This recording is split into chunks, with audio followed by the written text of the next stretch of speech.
Oi, gente, vamos voltar um pouquinho a falar sobre direito penal, direito processual penal. Neste momento a gente está focando um pouco mais na Lei Maria da Penha e todos os aspectos, né, relacionados ao direito penal e processo penal que envolvem a violência doméstica. Nesse momento a gente vai falar sobre o crime de violência psicológica. É um crime que, assim como a perseguição, são leis diferentes que introduziram no Código Penal, mas em 2021 qualificaram, vamos colocar dessa forma, o crime de ameaça.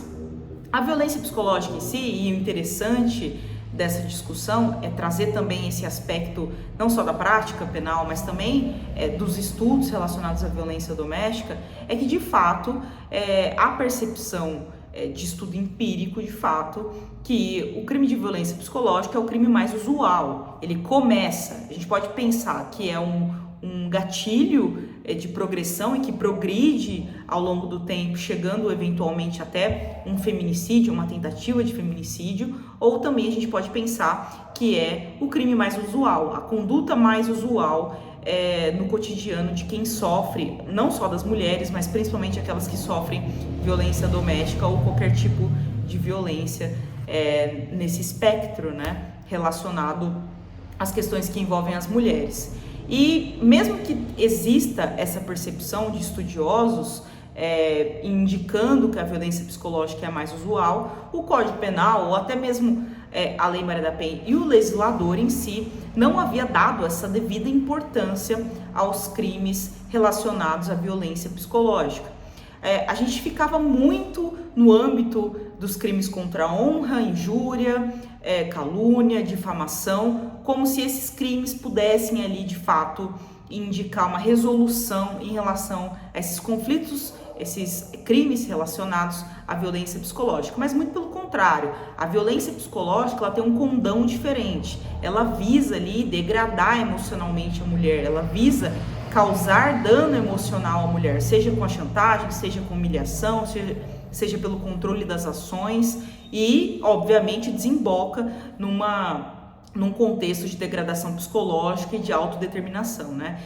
Explicando dessa forma, realmente parece que é o mais usual, mas até então ele não tinha conduta em si preservada ou abarcada pelo Código de Processo Penal. Diante dessa introdução no Código Penal, hoje a gente tem um crime específico, que é o 147B, que é o crime de violência psicológica, que é exatamente essa conduta, é causar um dano emocional, visando degradar as emoções através de controle emocional, através de chantagem, de humilhação, de ridicularização, de vexame, todas essas condutas e outras a mais que desemboquem, que resultem num dano psicológico e de autodeterminação.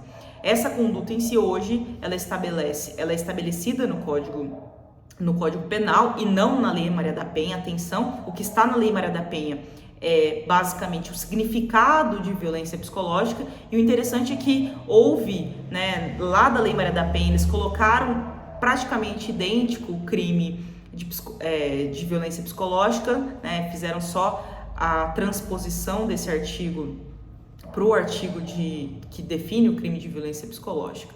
Ou seja, a partir de então, a gente tem o crime de violência psicológica definido como crime em si no Código Penal e não na Lei Maria da Penha. Esse crime ele tem basicamente o tempo ali de 6 meses a 2 anos, que pode aumentar de acordo com as circunstâncias do crime. A gente tem que prestar atenção, obviamente, como é uma conduta que está cheia de um crime, aliás, que está cheio de condutas em si e que pode ocorrer através de diversas formas.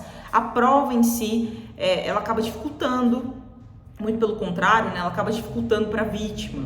Ou seja, até mesmo pelos princípios do Código Penal, há uma necessidade basilar de se provar a conduta, O Ministério Público tem que provar a conduta que gerou, de fato, que se encaixa, de fato, no tipo penal.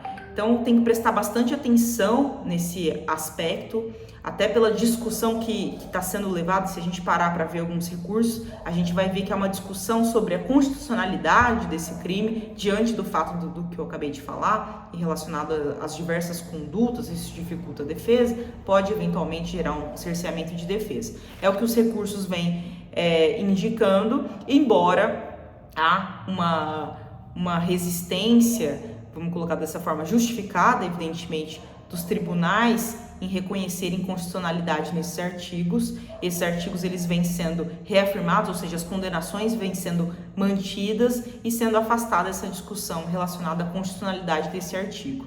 É um tema muito interessante, como eu disse, é um tema recorrente, é uma conduta recorrente para vítimas de violência doméstica e principalmente, né, para as mulheres em geral. Então, esse é o crime de violência psicológica. Se vocês tiverem dúvida, coloquem aqui nos comentários, me mandem também o link para poder conversar comigo e a gente vai debatendo. Até mais, gente!